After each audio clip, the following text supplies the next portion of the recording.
Hello and welcome to Navigating with Key. My name is Kenneth Eneojor Asenime, Kea Key, and I'm your usual host on this program.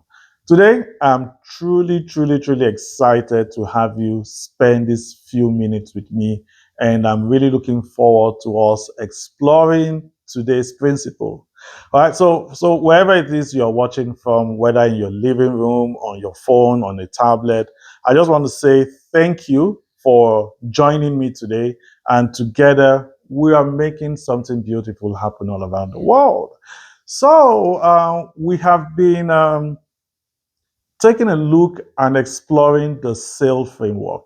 It's a simple but practical way of navigating life's uncertain seasons. And in this 4 episode series, we've been looking at how we can go about life with a beautiful compass. So the journey has been really beautiful. In our first episode, we talked about slowing down, right? And we discovered that when life becomes overwhelming, our first response should not always be to move faster. Sometimes wisdom begins with a pause. Then in our last episode, we explored accepting where you are. That conversation has stayed with me because acceptance is something many of us struggle with. We often think accepting where we are means settling for less, but we learn that that's not really true. Acceptance simply means being honest enough to acknowledge our current reality.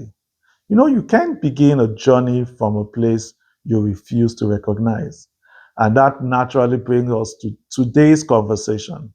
So once you have slowed down, once you have accepted where you are, what's next? How do you move forward when you still don't have all the answers? That's what we'll be talking about today. Identifying your next step. Not your next 10 steps, not at all. Not even your 5 year plan, just your next step. So if you're ready, let's get into today's principle. Let's do this.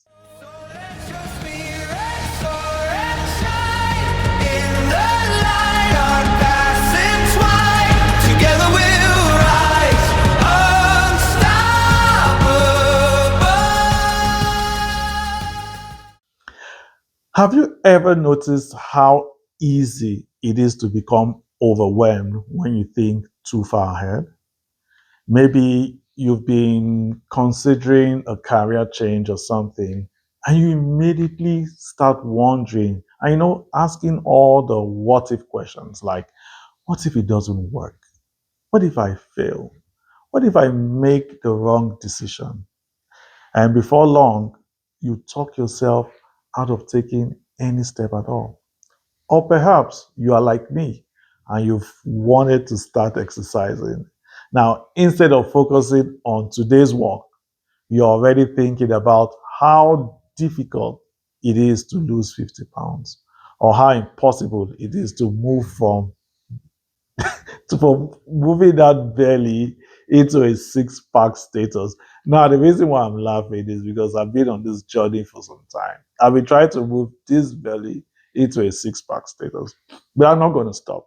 I'm taking it one step at a time. And one day I will display my six packs.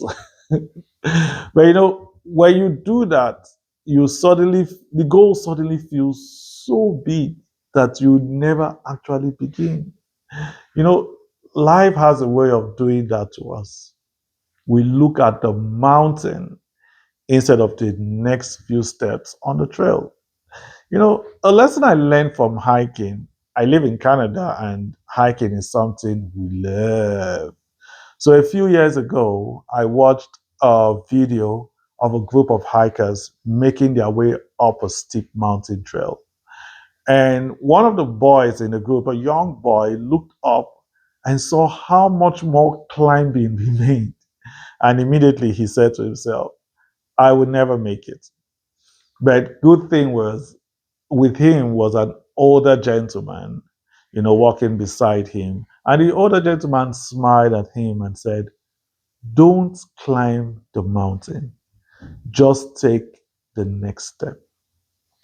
Now, that simple sentence has changed how I see challenges today. Today, when I look at challenges, I don't look at the whole thing. I look at it in bits, and truth be told, I don't even know who made that video. But you see, that sentence has become a foundation of how I see challenges. He said, don't climb the mountain, take the next step.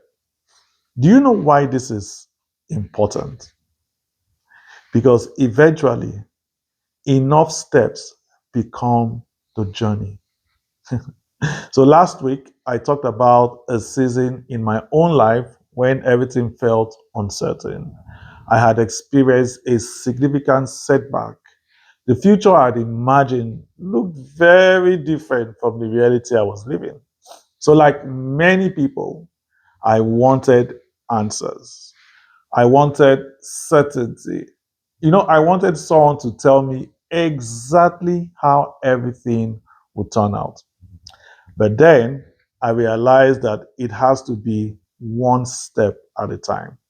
The Bible says line upon line, precept upon precept, here a little and there a little. So instead of trying to break the whole broom that was the challenges of my life, I took it one stick at a time. You see, life simply invited me to keep moving, not with giant leaps, but with small steps. Now, looking back, I realized those little steps, that so called ordinary decisions, completely changed the direction of my life. At the time, I couldn't see where they were leading. Today, I can. And that's one of the beautiful things about life. Sometimes clarity only appears in the rearview mirror. One of the biggest mistakes we make is believing we need complete confidence, a total understanding of everything before we begin. We tell ourselves, I will start when I'm ready. But here's something I have discovered. Very few people ever feel completely ready. Authors don't feel ready. Parents don't feel ready. Even entrepreneurs don't feel ready. Leaders sometimes don't feel ready. Most people simply decide that waiting for perfect timing is costing them more than taking imperfect actions. Confidence, confidence isn't usually what comes first. Action is. Confidence grows as a result of repeated action. So that thing you're doing, your consistency in it begins to build your confidence. I love the phrase faithful steps, not successful steps, not perfect steps, but faithful steps.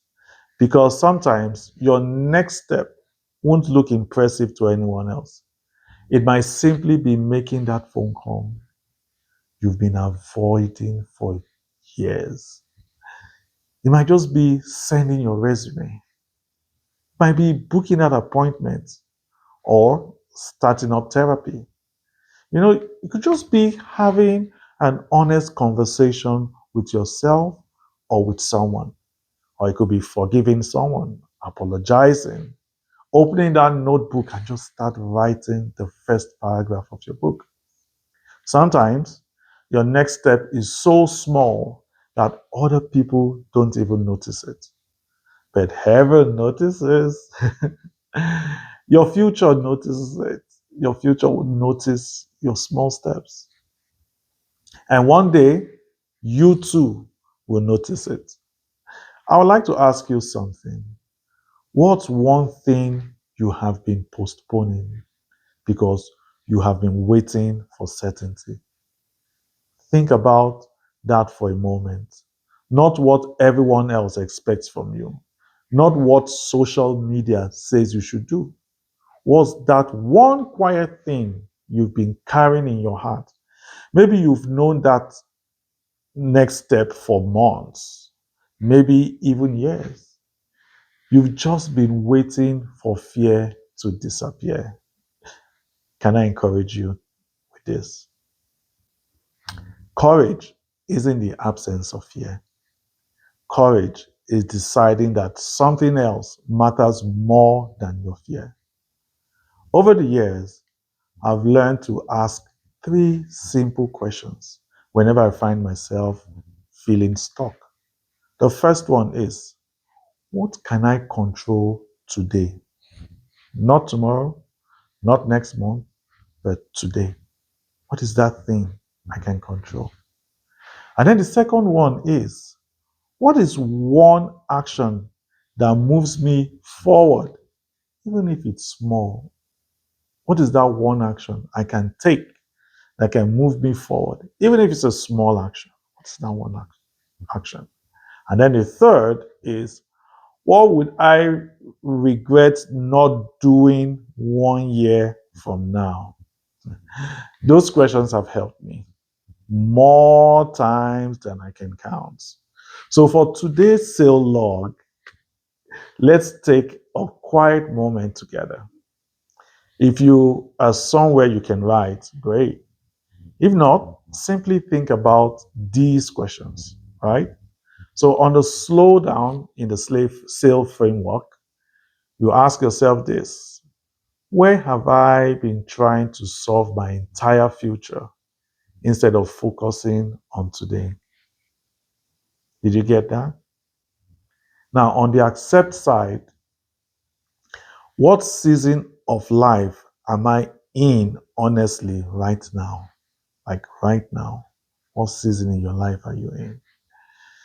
Then on the identify part, what is one meaningful step I can take within the next 24 hours based on S and A, right? You know what S and A is? Slow down and accept where you are. Okay. So what is that one meaningful step you can take in the next 24 hours? Now on lead forward, we would ask ourselves this: what is stopping me from taking that step? And what would happen if I choose courage instead of fear? Did you get that? So as we close today's conversation, I want to leave you with this thought. Ships don't cross oceans because they can see the other side. They cross because they keep sailing. Life works exactly the same way. You don't need to know how every chapter of your story will unfold. You don't need to have every answer before you begin. You don't need permission to take one faithful step. Your future isn't built in giant moments. It's built in ordinary decisions made consistently over time. One conversation, one opportunity, one act of courage, one next step. So today, don't worry about your next year. Don't worry about climbing the whole mountain. Don't even worry about reaching the destination. Just ask yourself one question: what is my next step? Then take it. Wow. So thank you for spending this time with me. I hope today's conversation has encouraged you to stop waiting for that perfect time and start trusting the value of faithful steps. Remember, life isn't transformed by one giant leap. It is transformed by the small, faithful decisions we make every day. One conversation, one opportunity, one act of courage, one next step. So before we part today, I want to leave you with one simple question. What is your next step? Don't overthink it. Don't wait for perfect conditions. Take the step that's in front of you and trust that the next one will become clearer as you move forward. So if this episode encouraged you, I would love you to share it with someone who may need it. And if you haven't already, subscribe to Navigating with Key so you don't miss the final episode in our Sale Framework series. In our next and final episode, I will explore the last principle of the framework, which is lead forward. We'll talk about what it really means to move beyond reflection and into action. Because slowing down, accepting where you are, and identifying your next step are all important, but they ultimately lead to one question: will you move? So we'll explore why courage isn't the absence of fear, why leadership begins long before anyone else follows you, and how ordinary people make extraordinary progress by choosing purpose over comfort and action over hesitation. We'll also bring the entire SAIL framework together and discover how these four simple principles can become a lifelong compass for navigating change. And I believe it is the perfect way to conclude this series. And I can't wait to share it with you. So until then, remember, life doesn't always give us clear directions, but it always gives us a next step. Take that step, set your sail, and keep navigating. My name is Kenneth Eneojor Asenime, KEA, your host, and I want to say enjoy every moment of your life. Bye bye.